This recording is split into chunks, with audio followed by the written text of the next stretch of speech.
વિસ્તારના ધારાસભ્ય લોક લાડીલા છે, એમની ઉપસ્થિતિમાં હું આમ આદમીમાં જોડાયો છું. એનું જોડાણનું પાછળનું કારણ જોઈએ તો વિચારો તો ઘણા હોય છે. અમારા જેવા શિક્ષિત યુવાનો છે જે સરકારી નોકરી કરતા હોય છે, પરંતુ અમે જો પરિવર્તન લાવવાનું વિચારતા હોય તો તમે કેમ નહીં લાવવું જરૂરી છે. કારણ કે ચેતરભાઈ વસાવા છે એ સમાજ માટે લડે છે, આપણા આદિવાસીના હક અધિકારો માટે લડે છે, એટલે આપણે એને સપોર્ટ કરવો ખૂબ જ જરૂરી છે. અહીં જમીન સંપાદનની વાત હોય કે પછી કંપનીની વાત હોય, કોઈ પણ હોય ત્યાં કોઈ બીજો નેતા આવીને આપણા માટે અવાજ ઉઠાવતા નથી, પરંતુ આપણા જે ચેતર વસાવા સાહેબ છે એ જ હંમેશા આગળ જોવા મળે છે.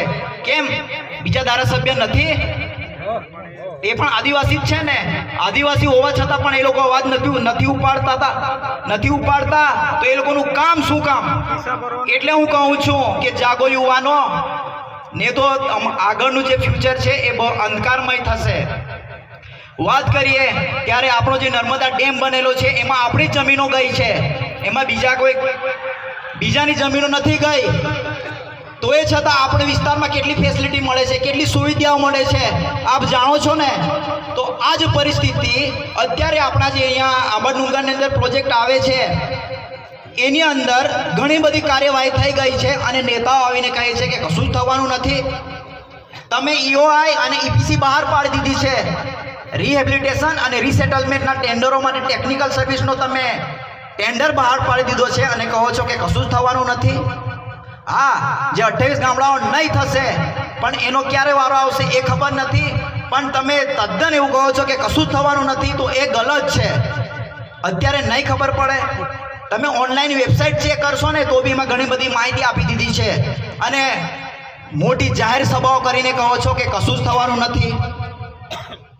આપણને આદિવાસી છે એટલે એ લોકો એવું સમજે છે કે આ લોકોને કશું જ ખબર નહીં પડે. એવું નથી.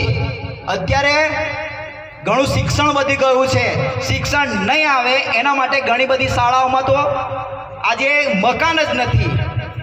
એટલે હું કહું છું કે ચેતર વસાવા વારંવાર કહેતા હોય છે કે એક માંડો ઓછો ખાજા પણ પોતા પોયરાન પોણાવજા. એમની વાતોને આજે તમારે ખરેખર ધ્યાનમાં લેવી જોઈએ. જો તમારી પાસે શિક્ષણ હશે ને તો જ તમે કંઈક કરી શકશો, બાકી તમારું કશું જ થવા નહીં દે. તમને ખબર નહીં પડશે, આ જ રીતે તમારી સાથે વર્તન કરવામાં આવશે. તેથી હું આજે યુવાનોને આહવાન કરું છું કે જેટલા પણ હશે એટલા તમે આમ આદમીમાં જોડાવો. મને કોઈ પાર્ટીનો કે એનો નથી, પણ ચેતરભાઈ વસાવાની કામગીરી જે છે એનાથી હું પ્રભાવિત છું. કે આમ આદમી પાર્ટી કે બીજી પાર્ટી ઘણી આવશે કે જશે, પરંતુ આપણી સમાજની વિચારધારા પ્રમાણે અને આપણા આદિવાસીના હકોની લડાઈ માટે જે કંઈ લડશે એની સાથે ઊભા રહેવાની આપણી ફરજ છે.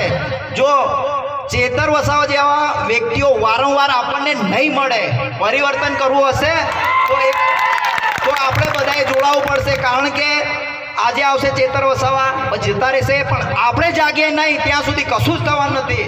પરિવર્તન આવશે, કોઈ બીજા આવીને પરિવર્તન કરશે ને એ તમે ભૂલી જજો. આપણે જ પરિવર્તન કરવું પડશે. કેમ કે આપણે બંધારણમાં એક વોટની તાકાત આપેલી છે ને, આ વોટની તાકાતનો જ ઉપયોગ કરવાનો છે. એક બટન દબાવી દો, સરકાર હટી જશે, કોઈ ચિંતા કરવાની જરૂર નથી. અને એક સ્ટેટમેન્ટ મેં અત્યારે યુટ્યુબમાં જોયું હતું, મંત્રી આવ્યો તો એવું કીધું હતું કે જેની પાસે કશું છે જ નથી એ લોકો ઉધાર આપવા નીકળી પડ્યા છે. એ ઉધાર પણ આપીશું અને જે દેશ બટન દબાવશે ને એ દેશ બધું જ આપીશું, ઉધાર બંધ બી કરી દઈશું. એટલે હું કહું છું કે પરિવર્તન લાવો, યુવાનો જાગો, અને સમાજમાં જે વડીલો છે એ લોકોને પણ જાગવાની જરૂર છે. જો જાગશો નહીં તો તમારા માટે કોઈ બીજો ઉદ્ધાર કરવા આવશે નહીં. આજે ચેતરભાઈ વસાવા છે એટલે આપણો અવાજ ઉઠાવે છે, અને નહીં હશે તો શું કરીશું? એટલે આ વસ્તુનો ધ્યાન રાખો, અને સમયની મર્યાદા હોય છે તેથી હું વધારે નથી કહેવા માંગતો. તો હું મારું અહીં વક્તવ્ય પૂરું કરું છું. જય હિન્દ, જય ભારત. ખૂબ ખૂબ ધન્યવાદ યુવા સરપંચ જતનભાઈ. મિત્રો, શિક્ષિત માણસ હોય ને એની આ એક પરિભાષા છે, અને એ જ તો આપણને આ સરકાર શિક્ષણથી વંચિત રાખવા માંગે છે. એટલે આ જે બોલી રહ્યા છે શિક્ષિત યુવાન છે, અને સરકાર એવું વિચારે છે કે આપણા બાળકો ભણે નહીં. એટલે મિત્રો, જોઈને બટન દબાવજો. સાહેબની વાત સાચી છે. મિત્રો, યુવાન છે તો દેશ છે. યુવાન